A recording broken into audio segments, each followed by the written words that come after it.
Shida ile tumekuwa nayo sana sana ni ya maji.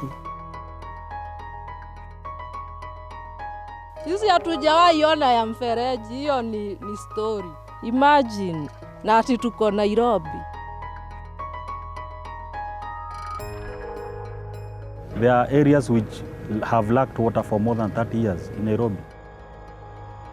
The problem is here with us in Nairobi, where we have zero water supply.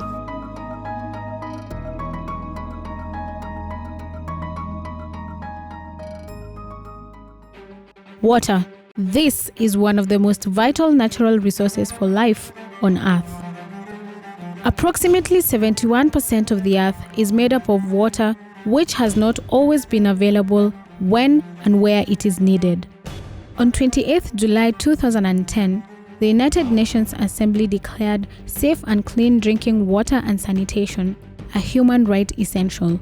In order to complement this, the 2010 Kenyan Constitution made access to water and sanitation a right to citizens.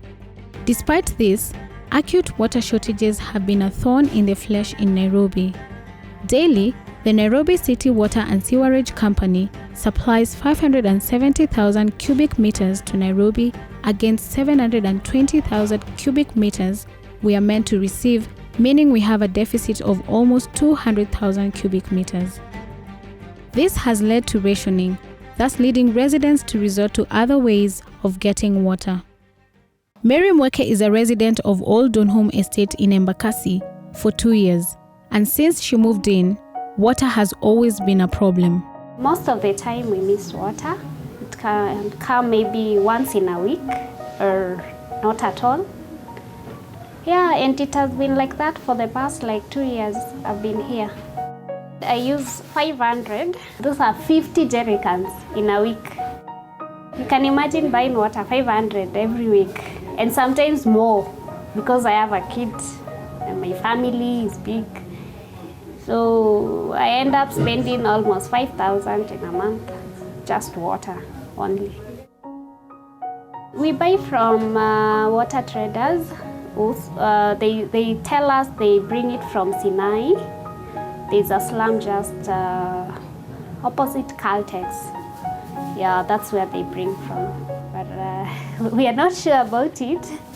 But we don't have a choice. We have to buy at the end of the day. I set off to Sinai, an informal settlement which is not far from Mary Mweke's residence. I am guided to see how the residents there get water. Here I had to use a hidden camera for security reasons. One thing I realized is that this place does not seem to have a problem accessing water. This is because of the presence of many water pipes that pass through the area, but some of the residents have taken it upon themselves to divert them to their houses. Other diverted pipes have been covered so that their misdeeds are not discovered. I am told by a reliable source that majority of the diverted pipes here are controlled by cartels, who have made it a business of selling the water to the residents in both the settlement and the neighboring estate like Old Donholm. These cartels have been known to be notorious, and early this week, 2 gangs clashed in Nairobi's Tasia estate over control of illegal water and power connections. Majority of the residents blame this on Nairobi City Water and Sewerage Company employees. It is illegal. They should not pump from our pipes. Misusing the information you have on a valve to make people suffer is not part of your job description. What I understand about residents, they cannot just go and dig a hole and connect water without the help of someone who works in the company. The bodies that are supposed to carry out those duties, they fail to do so because of the cartels we have in between them and also a lot of high corruption rates. Yeah. When you have illegal connection, that the water that is being consumed by the illegal consumer is being paid by you who is paying water illegally. So you should shout, you should report. 35 kilometers from Embakasi, we head to Marigoini and Kabiria settlements, which are in Waithaka ward, still in Nairobi. These 2 areas' existing pipeline was vandalized a long time ago, and this has led the residents to other risky alternatives. Nimeishi Marigoini kwa miaka 18 kwa sasa. Kwa muda hiyo yote nimeishi hapa, kuna shida sana ya maji. Kutoka nioleke huku 1986 sikukuta maji mpaka wa leo. Naitwa Monica Kiburi. Nimeishi Kabiria tangu nilizaliwa. Shida ile tumekuwa nayo sana ni ya maji. Kwa sababu tangu tulizaliwa hapa hatujakuwa na maji ya fereji. Tumejaribu kuchimba visima, tunatoa kwa visima. Visima kukiwa na kiangazi zinakataa kutoa maji, tunaenda kununua mbali sana. Shida ya maji imeni affect sana juu nilikuwa nimeanza biashara tayari kupika keki. Hiyo biashara maji kapotea, watu wakaanza kusema maji ni chafu, ninawapikia keki na maji safi. Sasa nikawacha hiyo biashara.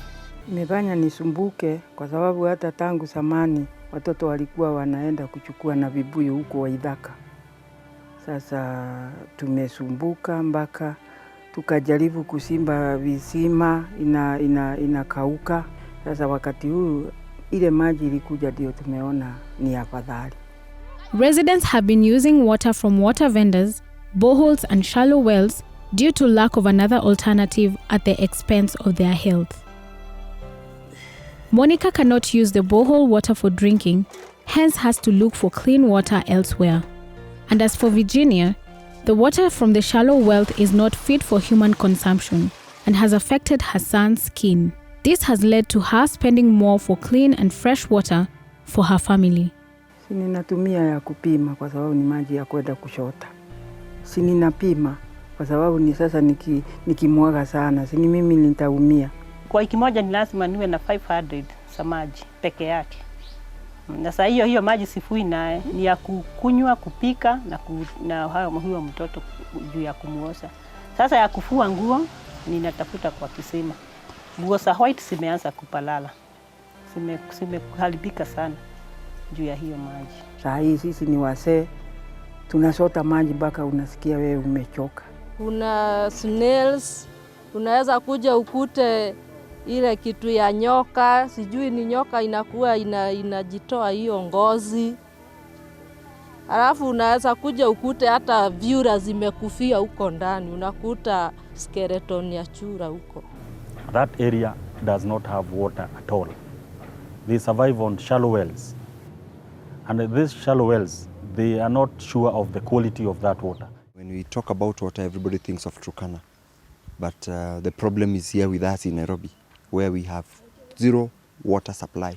Recently, we constructed a line which is from the Dagoretti tank toward Gando. And we can be able now to connect them to our services. What we need to do is to work with their readers, and we see how best we can be able to improve the network in that area. As the taps continue to run dry, bills from the water company continue to stream in for the residents. It will come at the end of the month, but we still don't have water. So if you give me a bill and I didn't have a service, what do you expect me to pay? As long as you have a connection, you will receive a bill, because you have to maintain that connection. We have to maintain the network up to the point, and that's where we charge the minimum charge. But if your one is not getting water, I request the resident to give us a shout, because at least everybody in Nairobi is supposed to get water. In one day, a normal household would use at least 5 20-liter jerrycans of water. On average, one 20-liter jerrycan costs 20 shillings, meaning in a day one uses 100 shillings. This translates to 700 shillings in a week and 2,800 in a month. A household receiving water on a regular basis and a bill from Nairobi Water, on average, is charged 600 bob in a month. This means that a resident who buys water from the vendors spends more as compared to one who receives water regularly and pays through a bill. When you're in a water company, whether you are the top, the MD, you are the operator, you know you are there to serve, not to be served. Saa ile tulielezana shida yetu ya maji kwa Nairobi Water, tukaambiwa tujaze forms, tuka-apply maji hii kijiji yote, na kwa hata wale hakuna kitu wamefanya. Kuna watu wamekuja hapa tukachukua majina, na sasa ni kama miaka 10 imepita, hatujawaona tena. Wakasema tutaletewa maji, na tangu siku hiyo hatujawaona tena. Sasa ni kwenda kama mahali iko kisima, hata saa ingine tunaenda kununua. You have to address consumer complaints.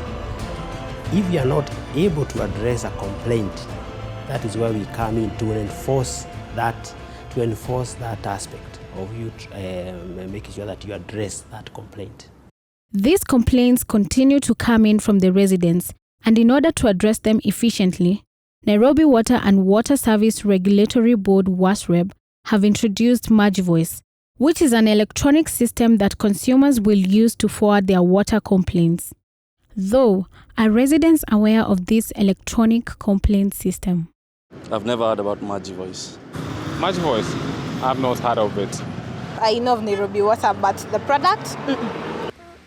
All our complaints, we put them in MajiVoice. That way, we are able to track what is happening with the complaints, how are the complaints being resolved. It is really going to assist the water company. I guess with the level of the way things are being run in Kenya, it's something which we have to see it. Then we comment about it here. So many guys out there with grievances regarding water supply, so I guess it will help. For me, water services, consumer complaints is a key component of the integrity and credibility of your water service. Tenants don't understand that they have a right to water. So they see it as a privilege by the landlord, which is not the case. So when that right is denied to them, like we don't have water in the residential areas, they tend to think that they have no right to complain. So we want Nairobi residents to come on board and use the avenues which they have been given by the Constitution, which they are even they have been supported by the Urban Areas and Cities Act. In the second schedule, which talks about how you can petition for service, lack of services in the county government. So it is high time they wake up and start addressing their own issues, not blaming these and these and these. Some places like Gando along Ngong Road have been able to receive water after a long time after the intervention of the Water Action Group. This group is made up of volunteers who work in collaboration with water regulator WASREB by ensuring water is provided to the residents by forwarding their complaints to Nairobi Water. The way forward is for everyone mandated to do a job, to do the right thing. Napendekeza kama tunaweza kupata maji iletwe kwa nyumba. Yani hata kama mtu muambie ni kiasi gani mnaweza lipa, mnalipa. Water is a basic human right. So they should respect the Constitution and provide water to the residents.